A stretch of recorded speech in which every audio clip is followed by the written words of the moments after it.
Boom. Hey, man, what's going on? We got another episode of Chat with Gunner, soon to be rebranded. Little hint, little side note. We're going to keep the same YouTube channel. We're going to keep the same LinkedIn. We're going to keep the same everything, but it is going to be a little bit rebranded. First of all, I got my man right here, Pavel Bosovik, the CEO, the founder of 27 North. Going to have him tell a little bit about his story. But first, real quick, I might have a red eye. My ear stopped up and my throat's killing me. So I was on the plane this weekend. Everything's driving me crazy. My allergies are nuts. So we're going to power through this. But Pavel, man, thank you so much for coming on to the show. How you doing? Yeah, my pleasure. I'm doing better than I deserve, and anything for the podcast, right? Hey, anything for the podcast. We'll figure it out and we'll make it happen. But hey, man, so just real quick, I reached out to you. I see a lot of your stuff happening on LinkedIn. I got it pulled up right here as I'm talking to you. 27 North, really cool. One thing that's really exploded here in recent years is those hybrid, SUV type vehicles where people want to go off-road camping, live that whole crazy life. And you seem to have like the luxury of luxury when it comes to these vehicles. Kind of tell me, man, where did this come from and how did you get started with 27 North? Yeah, most definitely. A lot of people call us the Bentley or the Bugatti of expedition trucks and RVs. It all originated back in 2017 when my wife and I purchased our first RV.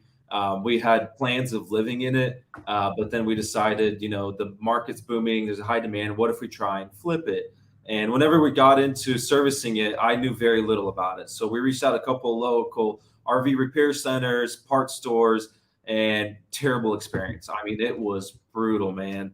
At one point, my wife got yelled at by an RV parts salesman saying she doesn't know what she's doing. Why is she even here? To send her husband here who actually knows what he's doing. And it really hit close to home. And I'm like, wow, this seems like a norm in the RV industry. On top of the quality, man, we're talking MDF, press board, vinyl wrapped cabinets, and people are putting in their life investments. Some of them are retiring in it, and it's just subpar quality. And we quickly realized that not only is there demand for good customer service, but for good product. And so we renovated it, sold it, saw how big of an impact it had on the wonderful couple who bought it. And we're like, okay, we're going to start renovating RVs. So we started renovating RVs, taking, older ones, even newer ones. I once had a gentleman bring almost a brand new RV and had us do our renovation to it. That led into the idea of why don't we buy a new van and just do our own? And it worked out well. When we posted it on social media, it took off. And I mean, it circumnavigated the country and even the world. And we had people internationally reach out, hey, how did you do this? Can you do it for us? And I would say probably 2 years ago, it took off. We were growing double every quarter. We grew 10 times last year, sending out one custom build unit a week right now. Expanded into expedition trucks. We just saw similar in the expedition truck market and some of our clientele saying, hey, can you build an expedition truck? And so when it came to the expedition truck, the one that you probably see a lot of right now, we got featured in a lot of cool magazines like Motor Trend, Motor One, and so forth. Is the vision behind that was I love yachts, I love planes, and I love trucks and RVs. And I noticed that why not blend the three together? Why not take an RV with yacht grade quality and aerospace technologies? And so working with a team of engineers, and we compiled the expedition truck, the Ascender. And that's been probably the pinnacle of my pride here at 27 North, is being able to incorporate and build in what some call the ultimate expedition truck. Dude, well, first of all, it looks freaking sweet. I've watched some of the videos of you debuting it and talking to a crowd. It looks phenomenal.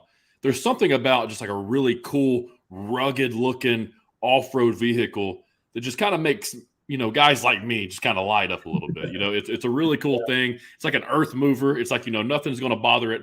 But it's really cool, man, that you was able to kind of fall into it on accident, just based off of a need that you kind of felt with a family that you was kind of taking care of.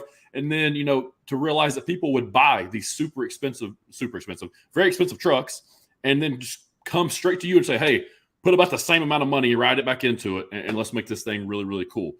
Yeah. Question for you from like a business perspective. So when somebody brings you one of these, you said you're growing and growing and growing. What's the margin percentages roughly on like kind of building out one of these things? Because I'm assuming people don't mind to pay it if they got the money to do this. So the margin is not like a big deal. It's not gonna be a secret. So what is the margin percentage you like to play at, and how does the cash flow stay relevant? Yeah, so the margins have been in that 16%. It could probably be better. A lot of our competitors are upwards of 30%. Generally, in the RV industry, you want to be at that 17% margin. We're just a startup, and we're putting a lot of our cash into new equipment, new staff, training our staff, getting certified. Certifications are so expensive and complex, take up a lot of resources and time. And so, yeah, I think that 16, 17% is where we've been trying to go, and we've been very successful at it. Cool, man. So about how many employees do you have? I'm assuming it takes a pretty big maintenance line, I would assume, to do Yeah, stuff like so this. believe it or not, only 27 employees. Really? 27 employees. Now, you said you grew 10 times in the past year. Obviously the internet numbers are not correct if you're saying that. And maybe they are, but I want you to tell me. So, like revenue wise as a company, where did you kind of end up in 2022? So in 2022, with accounts receivable and open pending contracts, so our revenue, 10 million. Wow. Congratulations, man. Really, really cool. So to take a company, think about this from a million in revenue, operating off roughly, let's call it 16% margins to 10 million doing that's pretty cool, man. Especially when you got a pretty, a good head count of 27, but that it could only grow. Like if you keep doing these things with more of these, the sky is the limit, I guess per se with this industry. What's the things that you like the most about it, other than taking care of people, providing solutions, and creating something that people like, for half the cost as the other companies, like you said. But Yeah. what's one thing that really drives you in the RV game? It's making an impact. Being able to, I remember when I was starting back in 2017, Sunday after church, and just really wanted to take my wife out for a nice lunch, and opening my checking account, checking my credit cards, and realizing, wow, that's not an option. So having to find a compromise and go to my parents' house, and my mom prep lunch for us. And don't get me wrong, I love spending time with my parents that are still with me and us today, but that was hard. And then fast forward, not even 5 years later, and having the opportunity just last Sunday, not only being able to go and eat at a fancy restaurant, but being able to make $1,000 donation to a local charity, and just that feeling of being able to provide first for my family and friends, secondly to people in need, is my drive to go further and further every day. Yeah, dude, that's people need that mindset. More people need that giving mindset to take care of other humans on this planet. We get so caught up in so many different things, whether it's politics or race or different ideologies on stuff. At the end of the day, man, we're all humans, and we all got a heartbeat. We're all just skulls and flesh, man. At the end of the day, and brains. So that's really cool. But it's awesome to see. 5 years ago, barely can afford some types of lunches. Then here you are 5 years later, you're giving out money, you're donating to charities, you're taking care of your family, you're taking care of 27 other families as well within your company at 27 North. Just really, really cool to see. I just wanted to pat you on the back as far as that goes, man. But, one thing that I posted today is, success only comes before work in the dictionary, right? That's the only time success comes before work. So there has to be work put in to this game. And obviously you don't go from 0 to 10 million overnight. It takes 5 years, but you 10x'd over the past year. Where do you see 27 North going in the next 12, 18, 24, 36 months? Kind of give us that, that 1 to 3 year plan, that layout of what you're seeing with 27 North. I always like right now, like being a founder and CEO, but I think our recent valuation was like 19 million or something like that. But even let's just round numbers, let's say 15, $20 million company. And I'm sure it's north of that, but let's just say for numbers person, I can comfortably get, stabilizer process and not do any more. But I've been really inspired by Mr. Beast and doing more, not for yourself, but for other people. And why provide for 27 families when you can provide for 50 families? And when you provide for 50 employees, they in return take care of you, which increase your profits, your sales, and you can take care of more people. And so for the next 12 to 18 months, we kind of had a delay in our plans. We still want to try and 10x again this year. Our new building that we're building, it got delayed in construction, so probably won't be ready until the end of the year. So we probably won't be able to successfully 10x until next year. But definitely in the next 12 months to 2 years, 1 to 2 years, is 10xing one more time. Okay, let's go. I love the 10X. Listen, I got the 10X on my band, literally right here. Big Grant Cardone guy. Yeah. We do Cardone University with my sales team. So I love that whole game. I'm a big hustler too. That's why I always try to stay busy and stuff. But let's go back to Mr. Beast real quick. You know, if you don't know who Mr. Beast is, Mr. Beast, obviously, go to YouTube, one of the most, maybe the most followed, if not one of the most followed, top 10, top 5, 3 for sure on YouTube as far as followers goes. The kid has grown up on YouTube. You know, 11 years old doing Minecraft videos now, you know, to doing all the challenges, the crazy challenges, now to pretty much putting everything he earns back into the next video to just keep driving it and to keep supporting people and giving back to people. And, you know, he's selling the most burgers in a day. You know, he's got his own chocolate bar. The guy's a beast, right? Literally, he is Mr. Beast. Yeah. And, you know, people like that are very inspiring. But those guys grind. Like, if you listen to interviews with him, and I'm sure you have, if you like him, you know, he says, you know, what's your work schedule? He goes, man, sometimes I wake up at 11 and I just work until I go to sleep. And then I wake up again and I just work until I go to sleep. And I just do that as long as I can. And then I just sleep for a couple of days. And then he does it over again. Yeah. I think people get so caught up in that rat race, you know, that 8 to 5, to where they just have to work during that time, that people could probably be a lot more, you know, efficient and more entrepreneurial if they could just work when they wanted to at their own leisure. Yeah. So has that been able to help you a little bit, just brainstorming, thought processing, just kind of working at your own pace? Or do you go into the office 8 to 5, you with the people? Like, kind of give me an idea, is it manufacturing? You go ahead and take it, but like, kind of give me an idea of the structure of the company. Yeah. So I was deceived for the longest time that, you know, CEO has to come in 6 a.m., manufacturing, got to be there till 6 p.m., last one to be out. And Mr. Beast and a couple other people I was inspired by were like, no, you know, you read these LinkedIn posts, New Year's resolution, be up at 6, be done by 6. And like, I'm like, that's not how my mind works. That's not like, you lose. You feel like you become in this rat race. You feel like you're working for someone else, even though you're the CEO. So about 6 months ago, I decided, you know what? If my body wants to wake up at 9 a.m., I'm going to be in the office at 10. And then I'm going to work till 10 o'clock at night because I can't fall asleep.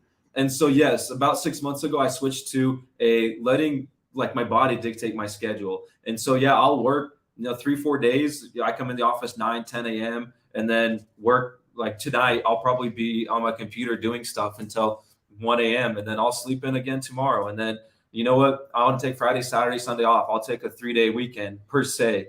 On my weekend, whether I'm traveling overseas or just being with the wife, I'm on my phone working.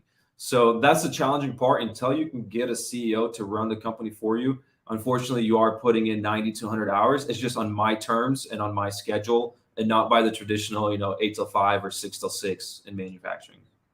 Yeah, so I resonate with that a little bit. You know, so I work in logistics, and you know, I'm in the office, man. So usually, you know, I take the kid to school. I'm there about 8:30, but I'm there till about 5, roughly, you know, 4 or whatever. I have a little bit of a luxury with my title there and the fact that we're a small business and a little bit lower and stuff like that. But, you know, I wake up early, and it used to be to work out. Like, I'd wake up early to have my me time to work out. And then going back to something you said about, you know, giving to other people, I've had this like entrepreneurial bug hit me. And, you know, I love what I do in logistics, but I also love conversations that I have with people, more so than just podcasting, but the conversations I have with people in a sauna, or the conversations I have with people in a gym, or just in a locker room or whatever. And I've always been a guy that's been a great listener. So I was like, you know what? There's not enough coaching in the space in logistics to actually do what we do well. And I feel like people hide the actual process and skill set that you need to do things. So I started posting on LinkedIn, hey man, if you're new to the game, or if you've been in the game for a long time, you want to talk to somebody that's been doing it for about 8 years, that kind of has his own way of doing things and talking through stuff, 5 to 7 o'clock in the morning before I go to work, you know, I'll do 30-minute blocks and I'll have people come on it and we can talk. Now, what I didn't realize is that everybody was going to hit me up. So now every morning, like, I'm up at 4 o'clock not because I have to, because I want to. Yeah. And between 5 and, you know, 8, I'm doing these 30-minute coaching sessions with people, and it's keeping me sharp on my game. But it's given back to them so much, and they're so thankful that somebody's just willing to take the time outside of their organization, because sometimes you can't get that information from a VP or a director or a manager because they don't want you taking their job. That type of thing. It gets real complicated. So, and that's really, shed a light on me of like, giving to people sometimes is more important than just the monetary value that you get back. And then I read something today, quit chasing $1 million and start chasing 1 million people, a million people to help, 1 million people to give back to. And those people will end up giving you the wealth and the prosperity eventually. But, it took kind of that mindset of, I've always wanted a business and a side hustle, but I said, you know what, it's just free. How about I just do it for free, and eventually it'll take care of me. And, that's what I've been doing. So I love the aspect that you kind of have the same thought process of that you want to give back, you want to help people, and that right there. When did that click? Was it helping that couple at the very beginning, or was it throughout this process of employing 27 families and people and just being like, I've got to be on my game to take care of these people? When did the mindset of taking care of people click with you?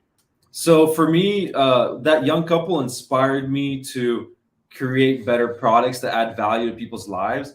But when the turning point came in my life to help people, just to help people, was when I bought one of my first employees a brand new Jeep Gladiator. And so he's a formal vet, kind of had some struggles in his life and issues with reliable transportation, and it's like a sad story. And I'm like, he's so dedicated. He's the one to this day that is here at 6 a.m. because he's a vet. That's his schedule, and he enjoys being here at 6 a.m. I mean, he's on salary, so he's not making overtime. And so he's my representation here every morning. He's here, one of the last ones here to leave unless I'm working a late night. And I'm like, he deserves it. Like, he's added a lot of value to my company. So I go to a local dealership, buy a brand new Jeep Gladiator. We call him outside, like, hey, Jason, Paul needs to talk to you outside. Jason comes outside, and I'm like, hey, Jason, you've added a lot of value to our company. You've been, key to our success. I want to gift you this Jeep. And right in that moment, I, for the first time, saw a grown man cry over a car. And that moment was so emotional. And I'm crying, and he's crying, and we're hugging. And I'm like, wow, I can do this. And like that feeling in that moment, I'm like, I wanted this more. So every year now we give out 2 cars. So last year we gave out 2 cars. This year we already gave 1 car. Wow. We're about to give another car. So I want to, moving forward, every year is a car to employee program. So every year we give 2 cars to employees. And that moment was priceless. And that's what really got me going in doing good for other people. Dude, good for you, man. Listen, people don't want to give back as much when they kind of make it, right? When they start making the money, they want to start doing things for themselves. They don't necessarily want to give back to other people. The fact that you are is going to make those people at your company work so much harder for you and be loyal to you, and just to be able to like raise the standard and the flag of 27 North. So man, props to you, man. Seriously, that's really cool. Not many people are out there saying, I'm gonna start buying cars for my employees every year. That's a big expense, but that's really cool. Listen, man. Go ahead. I just noticed that's what gives me value and meaning. Otherwise, it's just, rat race is an understatement. It's kind of depressing. You're not wanting to go to work, and you got to force yourself, and you're paying the bills, and you're like, man, this sucks. You're not happy. Don't get me wrong. My wife and I, we had a splurge moment when we made it and made our first $1 million. We bought a big 5,000 square foot house, 6 bathrooms, 5 bedrooms, 2 living rooms, 2 kitchens. Huge house, 10 acres, big shops. Got her a new Wagoneer, got me a new car, got me another new car, got me another new car. And then I'm like, I'm getting less and less happy. And I'm like, this is dumb. Like, I'm getting more and more, like wealthy things, but I'm getting less and less happy. Got my student pilot's license, working on getting a plane. And while my physical material things are multiplying, my happiness is decreasing. I'm like, well, I'm doing something wrong. So I started selling stuff off and started giving again. And I'm like, my happiness gets more and more. And so now we live in an apartment, we share 1 car, and we give pretty much the rest. We got a ministry in Ukraine right now, helping people in the war front. We have a lot of programs here within, helping a lot of these refugees coming. And, just giving gives us happiness. And that's what we found. We fostered 10 kids in the last 4 years. That's what makes us happy. That's what drives us. And so for me, it's like an experience. You're paying money for this experience, and it's not cheap, but at least I'm happy doing it. And so the more I earn, the more I'm spending. It's just not like it is per se for me because I love that feeling, but it's, to other people in the end of the day. Well, the feeling of buying something materialistic, right? Everybody, like, we just bought a house. So the whole time we was about to buy the house, we was looking at houses, going to look at houses, looking at houses online. We like this, like that. What do you like? And then you get the house and it's like, man, this house feels exactly like the other house felt, you know? Exactly. Like we've bought, like, bought her a Yukon. We got a Raptor, like really cool first week. And it was like, man, these things get you from point A to point B, Right. like that type of thing. But at the end of the day, man, I get that because, you buy a new pair of shoes, you buy a hat, you buy a shirt, whatever. Temporarily, it makes you feel good. It's like, I earned that. I bought this for myself. I feel good. But where does it go? On a shelf? Does it go in a box? Does it go in the closet? Do you end up getting rid of it for free one day? Like, how many things have you bought and given away or thrown away on accident? Like, how much money is just in the trash? So the fact that you're willing to give, and I've kind of had the same thing. My fiance, she is so much more giving than I am, but she's taught me that it does feel good. Like, it does feel good to give. The only thing that keeps me, that holds me back sometimes, is people taking advantage. People taking advantage of good people, and you just got to be careful when you do start to give. You got to be careful of who you give to and why you're giving to them, and you can't expect anything in return. You have to just give it because you want to. That's one thing that I have learned. So I know you gave away cars and that type of stuff. What are some of the other big things that you gave away that just really made you just feel super awesome inside? Yeah. Cars is the biggest thing I'm known for. I got my sister a car. I've currently got a car in order for my mom. So that's kind of what I'm known for is cars. Is I like getting people cars. But Yeah. college student needed a new iMac, got her a new iMac. Father-in-law needs new all-terrain tires on his truck, $2,200. Dad needs deck, deck is rotted, 6,000 new deck. I don't know. The difference is I think I understand why ultra high net worth people sometimes try, like Elon Musk, on a podcast, he once tried marijuana because he realized like everything else we talked about, the Raptor stuff, it doesn't give money. So they want to try something else. Well, for me, the experiences I'm paying for is that feeling of seeing that person touched. And then that feeling lasts. Like everything else we've talked about thus far, it's short-term pleasure. But these other things, they last. And then a year later, you'll visit your parents and you go on this deck and they're like, Paul, really thank you. You kind of already forgot that you did it. And it's like a refresher and like you feel good for days after that. It's almost like you're getting to, for the people that you're around and you love, like your family, like your parents, right? So the people that you give something to that's really nice, when you go see them, it's like you re-gift yourself that feeling, which makes it feel like, you've really done something really nice and huge and beneficial for their life. So that's really cool, man. That's really cool. Well, we've talked about 27 North. Obviously, you're a very generous person, and you've became that over time. Tell me a little bit about you, man. Like, where'd you come from? I'm a little bit different than the other podcasts on the space and LinkedIn. I like long form. I like to get to know people. You're really cool, man. I like to build connections and relationships. So, tell me about a young Pavel. Did you? Now, you said Ukraine. Did you grow up in Ukraine? Yes, I Or was born and raised in Ukraine. When it was late 90s, 99, December of 99. And my family at that time, my parents and 7 siblings, we immigrated here to escape religious persecutions and pursue new opportunities for my siblings and myself.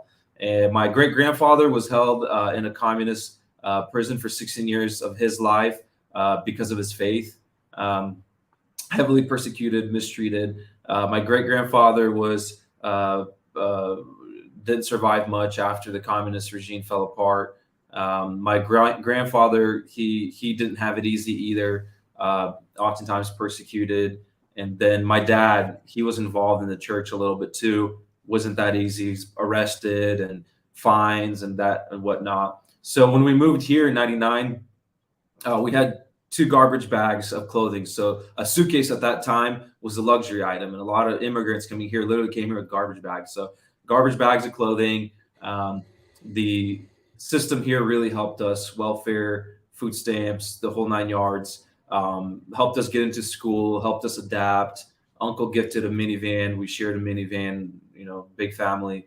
And it was really hard, very humble beginnings. When you come first day of school and most kids have new nice clothes. You have hand-me-downs that are not the highest quality. And Christmas, kids are getting awesome gifts, and 16 getting a car and cell phones, and you don't have any of that stuff. And it was really hard, but my parents would always tell us, we brought you here for land of opportunities to pursue these opportunities. And one after another, starting from my oldest sister, graduated top of the class in high school, valedictorians, went to nice colleges. Oldest sister finished as a lawyer, 7 years, got her Juris Doctorate's degree. Brother engineer, sister bachelor's. Pretty much all of us have bachelor's or master's or even Juris Doctorates, and graduated very well in college. I went through University of Missouri, Mizzou, and Columbia, top university here in the state. I think it's number 11 in the country for a handful of things like the School of Medicine.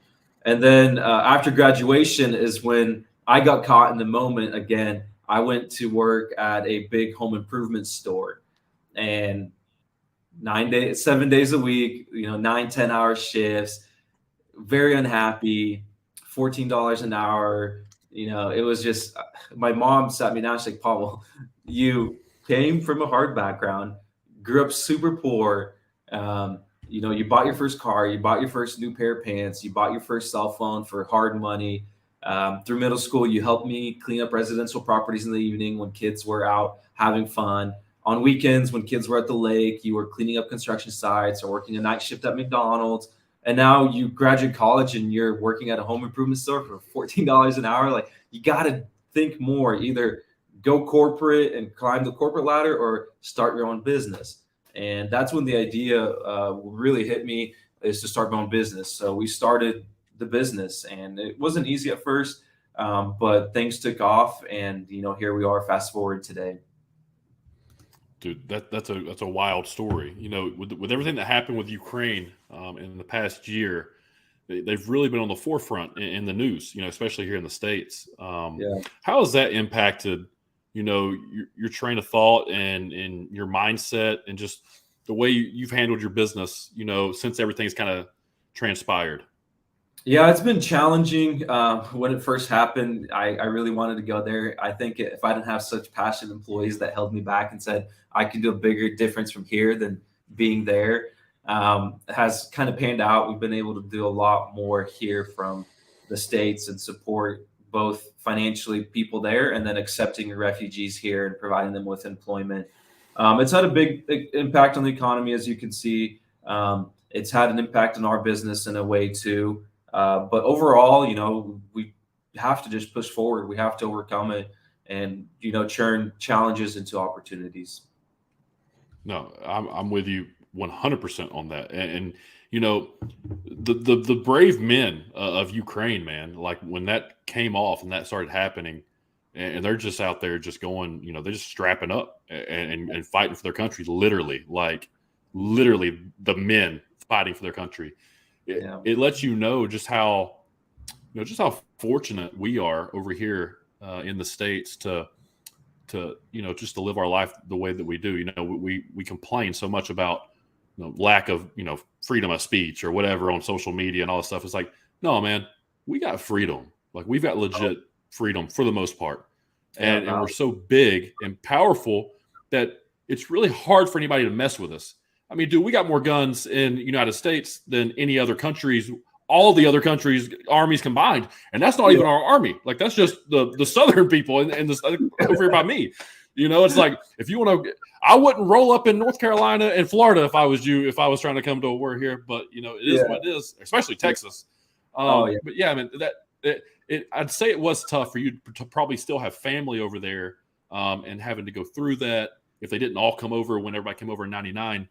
But, was you like wanting to go back to fight, like to stand guard with your country? Or were you trying to go back in more of a, I don't know, some type of a philanthropic way? Like, what was you looking for out of that? A combination of the two. I think I'm just really blessed with my wife says a third sense. I can coordinate and very resourceful. Like I can take an impossible situation and just like, I mean, we started this business officially 3 years ago, unofficially 5 years ago, and it's a multi-million-dollar company with connections around the world and big global expansions this year. And so I thought that I could go there and a combination of non-for-profit and government and just coordinate logistics there, coordinate transportation, like any challenges and pinpoints, help both non-for-profits and help the government of Ukraine.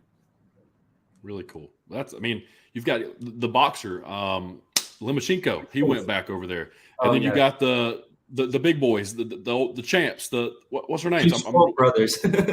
Yeah, man, dude, the boy, they were out there like strapped up, ready to go, and one of them is what is he? He's a big deal over there. Like he's politically. He's world champ. Plus, he ran for president, and now he's still heavily involved in politics.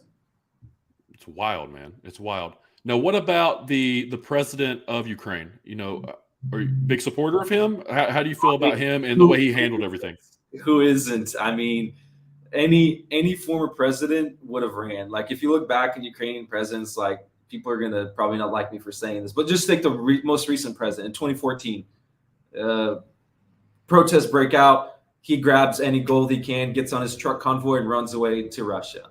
I mean, just think about it. Very self-centered. Then you have this comedian that very few took serious, put into a position, and now the whole world is watching. And now he's fighting one of the biggest countries in the world. Like they're small. Like Ukraine is smaller than the size of Texas. Russia is huge. It's probably bigger or as big as the United States in regards to square miles of land. And then you look, it's like imagine, I hope I don't get too political here, but Texas fighting the rest of the United States. Like to put in perspective, please, Texas, don't do anything dumb. But imagine Texas fighting the whole United States. Bro, don't test Texas. Let me tell you something. Those boys down there. I think Texas is the only state in the United States that literally wants to separate from the United States and be their own country. So that's why I didn't want to get too political on here. Yeah, Texas is crazy, man. Those people down there, all they know about is just work and just doing their own thing, man. But that's what you get when you're one of the biggest states. Right, but you get it number-wise, it makes no sense. You would think number-wise and ratio, that's the underdog. So to have this comedian turn into a war leader, just to see how genuine he is. And I mean, just from the way he's dressing, he can dress up nicely. He can be walking around in a bulletproof vest. The guy's most times in a sweater and pants and khakis. And that's symbolism there. Like there's a reason he's doing that, to show that he is like anyone else and that he's going to stand with his country. He's going to fight and fight to the end. Hey, the best leaders are not the ones that are barking the orders, are the ones out there leading in front and doing what everybody else is doing and doing the sacrificing for all that as well. Now, there was like an urban legend come out during this. And, I'm a big movie fan. I like the action movies and stuff. And I love a good story, man. I love a good, is that really true? I need to dive into it. I love that type of story. So this dude, supposedly, y'all got like this awesome, I don't know, Top Gun fighter pilot in Ukraine. Yeah. Was just mowing boys down and just riding around in like a 1980s aircraft. So now I don't know much about it. Do you know anything more about this guy? I don't know more than what's on social media and the internet, but I believe it 100%. There's a lot of them. So a lot of people sometimes, especially right now, say, "Oh, Ukrainians have a special, like they're out work or they can make anything out of everything." And it's anyone who has grown up in survival mode. Like here in the States, you take anyone that grew up really poor, they are trained survival. And so those who are trained to survive, you put them in anywhere and they'll survive and they'll take nothing and make everything out of it. And so Ukraine, in large part, the villages were still really poor, outhouse, no running water. And these people are learning survival. So they'll take a rake and a shovel and a pitchfork and they'll go to the front lines because their survival instinct raised. So I just pulled it up. Maybe I'm wrong. It says legendary 61-year-old Ukrainian Top Gun with grandfather call sign who led infamous Ghost of, I might get this wrong. Is it Kiev or Kiev? Kiev. pilot division dies in combat mission in the Black Sea. So that can't be our guy, can it? That can't be our guy. Oh no, that can't be our guy. That's a different story. Different story. Here I go. Oh, related to that. Okay, related to it. There we go. That's what I get for pulling up random stories. If you can find anything about it, though, I'd love to know more information on that. I'll shoot it over in a text afterwards. Now, you were just talking about kind of that survival mentality, that mentality that, you're just going to get the job done, and no matter what it takes, whether you got a shovel, with limited resources, whatever, you're going to get the job done. So I've met a lot of people in the States that have kind of migrated over here from other countries, and they're some of the most successful people that I've ever met. And if they're not necessarily financially successful, they're successful people in surviving. Like you said, like they just figure it out, man. They just get the job done. Maybe they don't make a lot of money, but they're always there to help somebody for some reason. I call it that immigrant mentality. I've picked that up in some other business guys that say that. They say you need to develop that immigrant mentality. Gary Vee talks about it. Patrick Bet-David talks about it. So talk about that. Is that what you're saying when you're mentioning this? Like that, it's something about that immigrant mentality that's like your back is up against the wall and you got to move forward with blinders on. Kind of talk about that. Yeah, we definitely. I couldn't have said it better. I just didn't want to say immigrant mentality to offend any American people. A lot of Americans had it. Fewer have it today, but it's still here in the American culture. It's that I call it survival mindset. It's one another with immigrant mentality. In my books, it's the same thing, and so it's a key in success. Unless you have a dad or a granddaddy that generational wealth, well, they had it, you inherited it. You're now a trust fund baby. So whenever we hire, we look for people who've come from very poor backgrounds. I'll even hire people that don't have reliable transportation. I love hiring people that struggle with housing, that live at a friend's house, because they have this survival instinct, and I can mentor and coach them to where they'll have a car, they'll have a house, and they'll be loyal. And even when they do find success, it's still a part of them. They'll still make conservative decisions. They'll still make wise business decisions and not an entitled one. I had a really bad experience one time. We hired a sales rep. I just everything handed to him in life, grew up the perfect life. I mean, American Pie type of guy. And he comes in day one, and we're still in the initial startup phases. We're using our own personal phones, personal computers. And first day on the job, we give him his, duties and saying, hey, hit the ground selling vans and selling adventure trucks. And he's like, all right, in order to do my job, I need 2 new iMacs. They're about $1,600 a piece. I need a new MacBook Pro, $2,300. And then I need an iPhone with an iPad. And then if we can, an iWatch, like an Apple Watch as well. Almost like a $10,000 setup and technologies to do his job. I'm like, what? It's amazing what what people will do prepping to do the job. Like I got into a LinkedIn little debate today with some guys. I'm in sales, and there was another guy in logistics that was talking about sales strategies and logistics. And I'd love to hear some of yours too, and in your business as well. But he's talking about sales strategy and logistics, and talking about how call volume doesn't matter, that it's all about quality calls, and research matters, and you need to spend more time on research, and things like that. And I kind of came back at him like, yeah, you can do all the research you want to do, but the biggest issue that I see in sales when it comes to logistics is people spend way too much time worrying about the research of whoever they're calling, and not about the quality of questions they're asking the people once they actually get them on the phone. Because a lot of times people do all this research and they won't even get a hold of the person they're trying to get a hold of.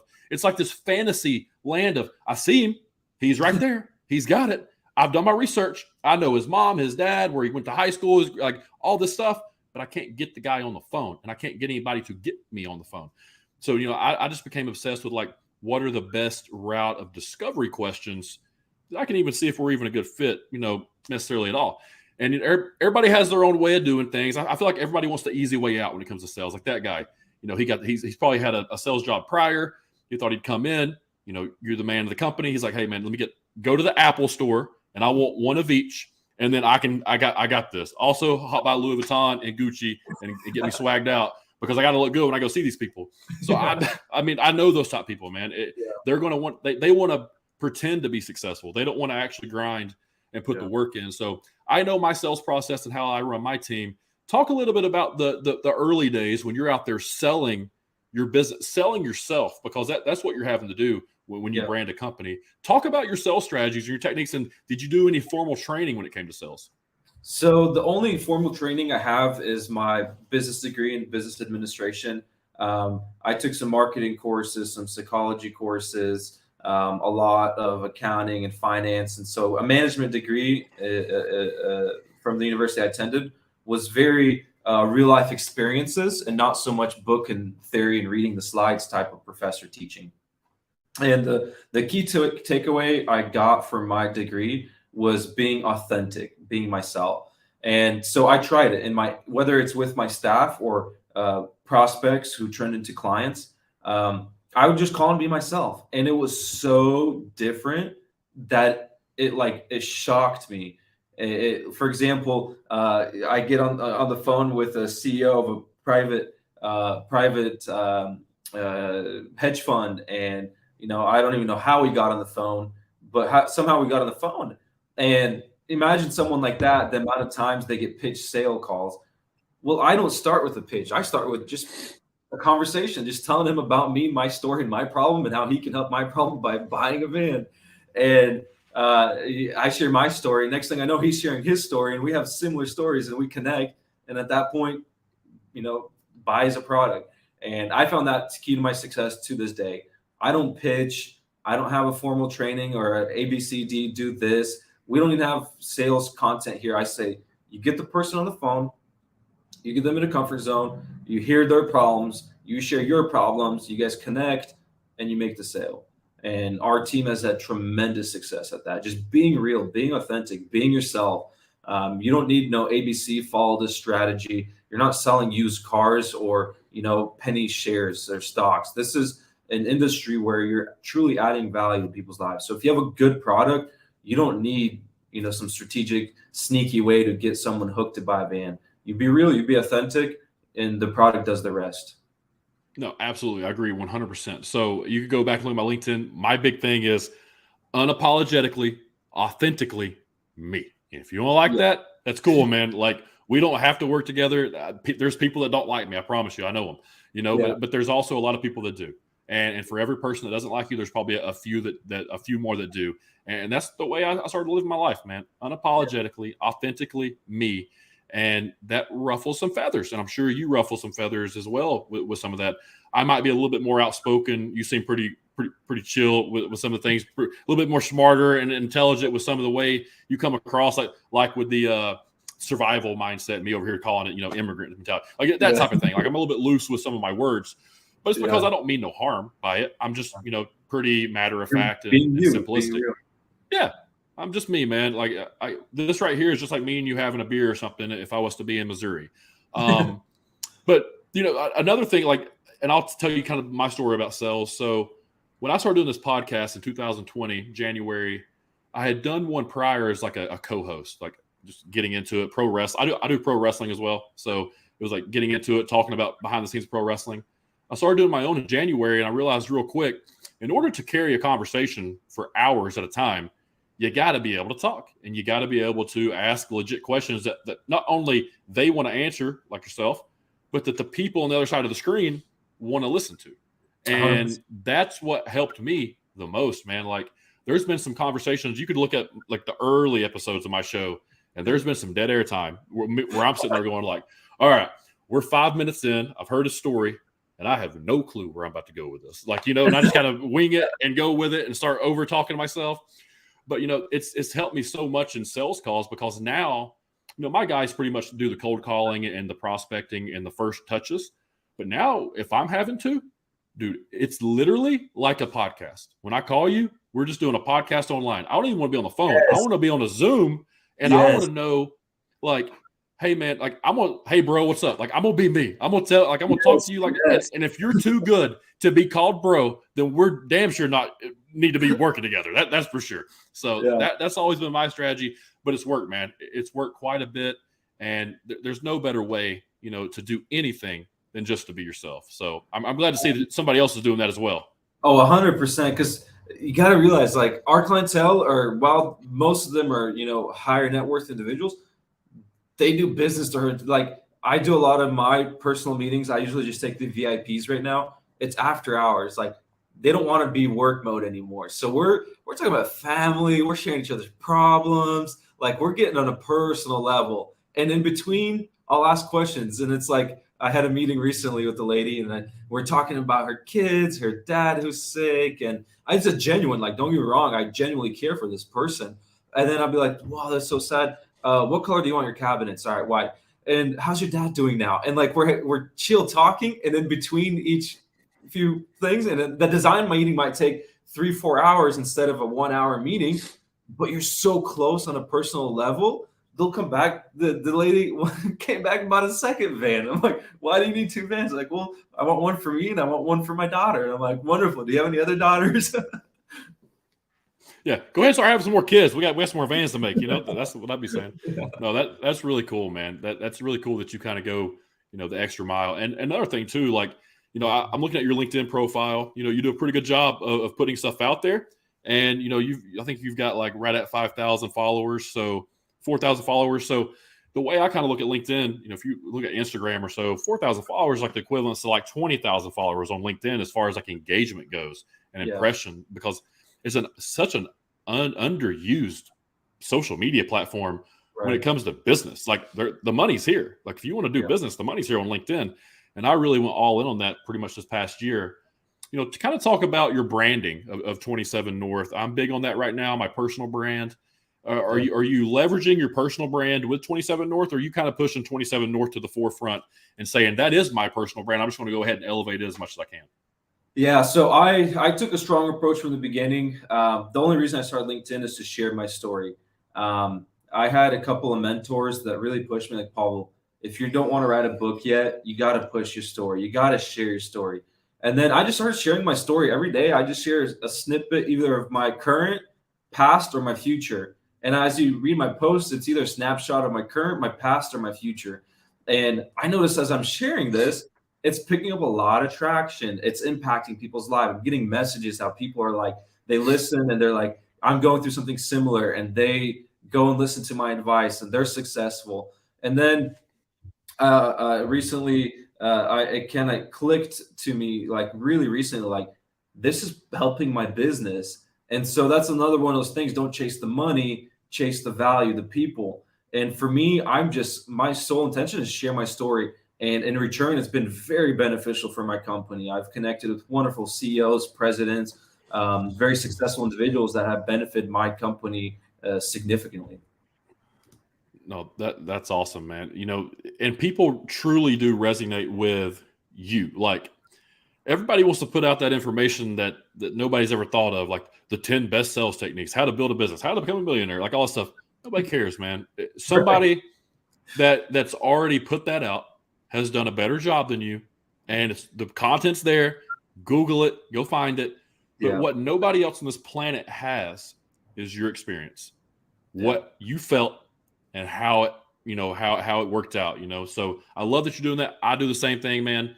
That's back into the unapologetically, authentically me. That's kind of into my personal brand as well. And I bring everything to LinkedIn. A lot of people prior to, and I've been on LinkedIn for almost since I was in college in 2010. But I didn't really start using it till this past year, and it kind of exploded. And it's wild that I've waited this long. But I started using it as, I quit using it as an online resume and a business platform, professional, and started using it as me, my family on there. I got a baby on the way in February, man. I'm jacked up. Well, you know what? I'm gonna tell everybody because they should be jacked up too, because I'm jacked up when people have kids. Getting engaged or big things, landing a good sale. The one thing everybody loves to hear is like behind the scenes logistics stories, like talk to this customer, and it's like, hey man, you're giving away the secrets. It's like, dude, if you've been in logistics for 6 months, you know all the secrets. Just do it better than other people. It's like there's no secrets. It's just hard work, man. It's hard work and grit and determination and being willing to be told no, being willing to fail, but also be willing to pick yourself right back up and get right back after it again. Like that's what this is. And everyone just needs to share that experience because everyone has them. But people are so scared to tell their story, whether they're not going to like or people are going to judge them or whatever. What made you feel like, I don't care what people think. I'm going to put my story out there. And if it resonates, it does. If it doesn't, cool. It doesn't matter. Yeah. So Springfield, Missouri, hometown of Brad Pitt. And the famous Brad Pitt has a brother named Doug Pitt, successful entrepreneur here. And so one day Doug came into my office and I think my engineer had told him that we could service his unit. He had a unit that we serviced. And just kind of conversation, and I somehow got to sharing my story with him. And I typically didn't really do that. And he heard my story. He's like, you got to share your story more. And whenever I shared my story and I had like a big influx of supporters, I realized like, wow, before I was kind of ashamed of being an immigrant, growing up poor, facing bullying through high school. And now I'm like, even if I impact one person's life, it's worth it because that one person's life was changed for the better. Who cares about all the people that hate and put you down and bully you? And whenever I kind of came to that realization, even if it's for one person whose life was changed by my story, I'm going to keep doing it. If I change one person's life, I'm going to change more people's life. And I really hit LinkedIn running probably 4 months ago. In the last 4 months, I've had 1 million impressions, 4,000 followers, and I'm just getting started. And why do people hate Instagram? And why do people stop being on Facebook? Because it's either too much drama or too fake. Facebook's got a lot of drama and politics. Instagram, IG, it's fake. Fake posts, fake pictures, fake thuds. Why did TikTok take off? People are just taking dumb videos of their daily life, and it was authentic. It's kind of getting a little crazy right now, but why did it take off? Because people are just their daily lives behind the scenes, behind the movie scenes. That's what people want to see. And so that's what I think a strength. If my advice was anyone on LinkedIn, forget the politics, forget the drama, forget the fake. Just be real. Share in the day in your life. Share in the day in life of your struggles, not because you're complaining, not because you're seeking attention, but because other people need to know that being a CEO, being a podcast guy is not a walk in the park. It's hard. It's real. And when you share those experiences, people can relate and it has a positive impact in their life. No, that's so impactful what you just said, and everybody needs to listen to that and maybe re-listen to it because it's true. We're both saying it. Yeah. I'm just saying, it is true. And like, the entire last year when I started kind of ramping up my brand, I was focusing on the podcast, right? I do logistics, do my thing, have my team, I do pro wrestling, other things, right? But like, I felt like as long as I, put my podcast up on YouTube and then I copied the link and put it in LinkedIn, that eventually somebody would see it, and that's me sharing my content, right? No, that's not it. That don't do anything. It needs to be organic to LinkedIn. That's when I started doing the live shows. It was like, okay, that kind of works. And it was like, well, now I need to talk more about the people that are coming on. Hype. I got to get just more involved if I wanted to make this podcast work. And I started doing it. Well, about the last 12 months, I was able to get like a 1.2 million impressions, right, over the last 12 months. And I had, several thousand followers at the time. I think just from over the years of being on LinkedIn without even really trying, I had about 4,000 followers over the course of 9 years, though. You got to understand that. Like you did in 4 months. I did it in 9 years, autopilot. When I started actually thinking about it, well, now I'm pushing 9, and this has all happened like in a very brief, like just like you, probably 4 to 6 months, very brief time span. But if you look at my impressions over the past 28 days, it's 500,000. You look at my impressions over the past 90 days, it's like, because I really hit it hard, like in October, November, December, actually December 5th. It was like the first Monday of December. But, 90 days, it's like at 800,000. It's like, wait a minute. But then you go back for a year and it's like at 1.4. Because I really didn't do anything at the beginning of the year. So if I keep up what I'm doing, what I decided to do in December, which was create more written content and just kind of put that out there, I'm going to be at like, excuse me, but like 5 million impressions this year. And that's if I just keep doing what I'm doing. So imagine if this thing keeps to grow. And now I'm not having to connect with people. People are just following me. So it's like, it does matter. People do care what you think. People do want to learn from you. People do want to understand the thought process and the behind the scenes, the mentality and the psychology of everything. So, it's really cool that you're doing that. I would love to see, more of your stuff. And I would do it too. I just got to figure out when and how. But I'd love to see more of your stuff too, like somebody just following you with a camera. Just following you a day with a camera through your warehouse, through the manufacturing, through meetings. That would be really cool because not many CEOs give that, that look into the daily life unless they're uberly famous, right? Super famous. I don't know. Do you watch American football at all? Do you watch like college football, NFL football? Okay. So there's a coach, Deion Sanders, Hall of Fame football player. He's now coaching the University of Colorado. He was a football player. He was, great player. And he just kind of started coaching, started working. Yeah. Well, he was at Jackson State, and he got offered his job at Colorado. But what he does that no other coach does, he films everything, every meeting with everything. He lets it all out. Nobody does that because they're going to know the plays. They're going to know what you're saying. They're going to get an advantage. No, dude, his recruiting is off the charts because guys want to come play for him because they already know how he coaches. It's already out there. There's no secret. So, like, that would be really cool if you could do something like that, or anybody could do something like that. Just kind of give more of a glimpse into the daily life of a growing company that's at $10 million. Imagine documenting that from 10 million to 100. Think how cool that'd be to go back and show that'd be awesome. Yeah, it's on the burner. I don't know where in the priority, but it's definitely something I've thought about. It's just it takes so much time, and it does. I was looking. I gave one young man the opportunity. He wants to get into filming, and I'm like, what are the chances this year you're going to succeed in an industry that's so saturated? And he's sitting there thinking, he's like, yeah, you're probably right. I won't. I'm like, well, I want to inspire you to, but I can tell that you don't have the vision, you don't have the drive, you don't have a roadmap, you don't have a vision board, you don't have goals. You're just kind of trying to be like every other kid with a cell phone and hoping to get viral on TikTok. That's not how it works. Go look at Mr. Beast, the years and the thousands of hours he put in to get to where he is. Very rarely do you find someone that put a video and became famous and wealthy. And to remain that wealthy, you got to put in a lot of work. So I'm like, how about this? We partner up. I don't charge you anything. You shadow me. You make documentaries, content, posts. Let's do that for a year. And then I'll give you an X percentage of my sales that I increase. And you get paid and compensated, but it's a risk that you got to take. Because if I fail, you don't get anything. If we don't make a profit, you don't get anything.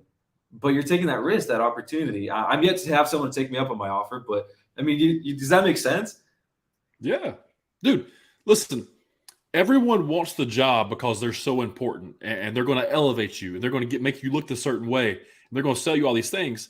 And then when you actually say, "Hey, man, listen, I'm just going to pay you what extra you make me," all right? I mean, that's what I'm going to pay you. They don't want that because why? They don't think truly deep down. They don't think they have what it takes to actually make that happen, and that's why nobody's taking you up on that until you find that one person, like you said, that's struggling with their housing, that's struggling with their car payments, that's going through that survival mode, that has that immigrant mentality. Until you find that person, you're not going to have one. You're not going to have a guy doing videos unless you pay a person to come do videos for you. Yeah. And obviously you're not wanting to do that. You're wanting to elevate somebody along with you and bring them along and kind of show them, show them the ropes. That's what you're trying to do. So I bet you don't find anybody in the near future taking you up on that offer. I don't, but I know eventually it'll come. So partners, I've offered this opportunity to a brother, a friend, a mentor to become a partner with me in regards to sweat equity. I'm like, you put in the work. If we get successful, you get sweat equity. And I told them my vision. I'm like, we're gonna go from 100,000 to 1 million. We're gonna go to 10 million. Then we're gonna go to 100 million. Whether that's gonna be year after year or 5 years or 10 years, but we're gonna get there. And 1.5 didn't take me up on it. Now I've got a line probably that can wrap my building of people wanting to become partners from all over the world. And it's like the opportunity was then. Like, if you believe in me when I have nothing, then I know you'll stick through me when I have everything, and when it gets hard when I have everything. No, absolutely, dude. Absolutely. Man, listen, you're a type of guy, I could talk to you pretty much all night because we kind of have the same, ideology and mindset and passion of like personal development. And that's what I can hear out of you. You're talking about vision boards, you're talking about having goals, you're talking about mindset and willing to put in that sweat equity. Who are you looking at? Who are you studying a little bit when it comes to personal development? Because I hear it in your voice. who are some guys that you've kind of leaned on? Is it books you've read? Is it mentors in just your life? Or is it people that are out there spreading that message of personal development and striving to be the best version of yourself? Yeah, it's a collection of people. And on a side note, we can leave it with a cliffhanger. So if this goes viral at the very end, we leave a cliffhanger, and then part two coming soon. And if it goes viral, we can do part two. Why I say that, I had an influencer want to do a video on our truck, and I told him, "Hey, your video is going to go viral. You know that?" He's like, "No, none of my videos go viral. I only get like 11,000 views, 5.7 million views in the first week." That's views, not comments, likes, shares, impressions. 5.7 million views. And so, back to your question in regards to kind of like mentors, it's a collection of people. I learned the hard way that if you have one person, you can be led astray, because I don't really believe in the whole do everything I do and you'll be just as successful. If in a perfect world, yes, but we're in a world that's far from perfect. And so what I did is I diversified. So similar to stocks and investments, the more diversified you are, the more likely you are to succeed. Same thing with mentors. So just to name a few, I'd say first and foremost, my parents, immigrant parents, immigrant mindset. Oh, my mother, I think she would out hustle any billionaire here. Like, she's a hustler. Raised a bunch of kids, made bills work, made us work, made us. I mean, how many, imagine being able to say, I brought 11 kids here with nothing. We grew up on welfare and all my kids are ultra successful. And the amount of taxes they pay every year has more than paid back what we took from the government. Second, I'd probably be Grant Cardone. He's real G. After that, it would probably be Warren Buffett. Some of our presidents. Gary's been big. I diversified these big names in the industry, and then a handful of the smaller names like Brad Pitt's brother Doug, and some of these other local. We got Jack Stack here. He's the founder and CEO of a big manufacturing facility. And then one name I don't want to miss is Johnny Morris, founder and owner of Cabela's and Bass Pro Shops. Really cool, man. So you hit some, that I'm in there. So Grant Cardone, we do Cardone University with my guys. I just think it's great sales training. Just kind of be doing it 10, 15 minutes a day. Keeps you kind of fresh. And also Uncle G's, he's awesome. It's good to see that. I've been down to Florida for his business boot camp and kind of got to see him interact in person. That was really cool. Patrick Bet-David, I don't know if you know him or not, but Valuetainment, I think he's one of the best, CEO style business leaders giving out the free info that everybody needs. Alex Hormozy, if you don't know who that is, you need to know who that is. I think that dude puts out the best stuff in general, like the best free stuff. And then Andy Elliott. Andy Elliott's a sales trainer out in Phoenix.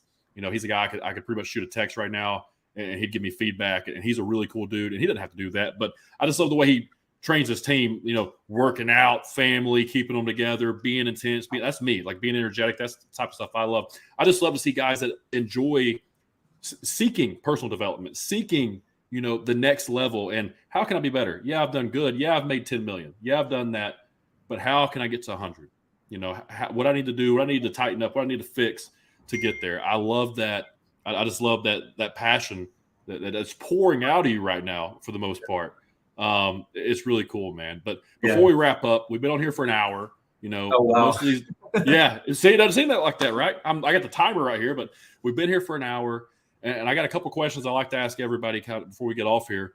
The first one being, if you was getting started again, you just came over or whatever, you're out of school, you're starting up your business, but after that, the tool shop or the home building shop, what would you tell yourself as you're getting started as an entrepreneur? Like, what would the message be day one to keep you from making some mistakes? Like, what's that message? Not about the money, but about the money. Okay. Break that down a little bit. Dive deeper into your psychology there. Yeah. So not about the money means that you got to be passionate about it, meaning you got to be able to do it and not get paid. And you got to do it without the intention of getting money and rich off of it. And that means, non-for-profit, adding value, meaningful, something you're truly passionate about. But the catch is a lot of people say that, not about the money. And then you have a lot of people going and doing what they're passionate about, underwater basket weaving. There's no money there. They go and they try to they try to go sell, hotcakes on the corner lot or lemonade in a lemonade stand because they're passionate about lemonade, but there's no money there. So the catch there, it's truly got to be about the money. So for me, RVs, I was passionate about RVs, but if I got stuck into being passionate, doing one RV after another RV and renovating and not having that money mindset, I would still probably be in my mother's garage renovating RVs. But I made it about the money. And so making it about the money gives you the drive to, how can I scale this? How can I be more efficient? How can I work less but make more? And you got to make it about the money. No, I'm with you. Oftentimes, especially in the South, in the States, you hear, money's not everything. Don't get fascinated with money. Don't get greedy. Don't get wealthy. Don't become the elite, right? Yeah. Money's not everything. Well, yeah, it's not. But money's everything. Because here's the thing. Like, okay, you want to eat? What's that cost? All right. You want to go somewhere? What's that cost? All right. You want to live? Okay. You want a roof over your head? All right. What's that cost? Okay. All right. So you want to go on that vacation? All right, cool. You want to go wear some clothes? All right, cool. Like, how about this? You want to die and get put in the ground? That also costs money. It's like literally everything we do costs money. And I'm so sick and tired of having to explain this and hear this around people when they tell me money doesn't matter. It's like, it is the only thing that matters if you want freedom and if you want to live the life that you want to live. So that gets me fired up, man. That drives me crazy. And sometimes it's the people that, they don't have it, and they're never going to get it. And they're the ones that say that. And it's like an excuse. Like, I'm here. I did my thing. I don't need it. It is what it is. But it's like, well, even if you don't need it, you still need the little bit you got. Like, you still got to have what it is to keep you living. So I'm with you, man. Money is don't make money the main thing, but keep it the main thing. That's pretty much the message. Well, dude, thank you so much. Like, this was fun. We could definitely do this. We can do this quite a bit. Yeah, absolutely, with the cliffhanger. When this goes viral, in the next 36-ish months, you'll read about us in Forbes and CNN, and we got a lot of big projects on the horizon. We're going to go from 10 million to 100 million. And I will do this since you've really kind of connected with me, and I've really found a lot more in common with us than some of the other podcasts I've done. I will give you behind the scenes of just real facts, how we got there, some exclusive content of what it takes to get from 10 million to 100 million before I publish my book and before I do any documentary. Bro, breaking news right here on the show. Hey, man, honestly, though, I appreciate that. And I'm not just saying that because like, I'm trying to be fake or anything. Literally, man, I've had a bunch of shows like almost every week, and last year, multiple people during the week. You're an easy person to talk to. I see that we are very like-minded in the way we think and the way we operate and our vision for ourselves and our families. And I do want to say thank you, man. So if that time does come, I know it will, as far as when you hit it, I'll be looking for it, man. And you just reach out. You have a spot on my show. Absolutely. Anytime you want it, I'll make time for you. I really appreciate everything that you've done. And we'll catch you later, man. Listen, catch part 2 when my man hits 100 million right before his book comes out. Remember these words. Also, yes, real quick, if you check this out on YouTube or anything, hey, man, subscribe to the channel, like it, hit the bell notification, do all the things you need to do. Check us out on all the podcast platforms. And do us a favor. Share this out, like this, comment on it. Tell us what you think. Break down some of the thought process and the philosophies that we've went through. And let us know what you agree with, what you don't agree with. I'd love to have some banter in the comments section. But Pavel, man, thank you so much for coming on the show, brother. Hey, my pleasure. Thank you.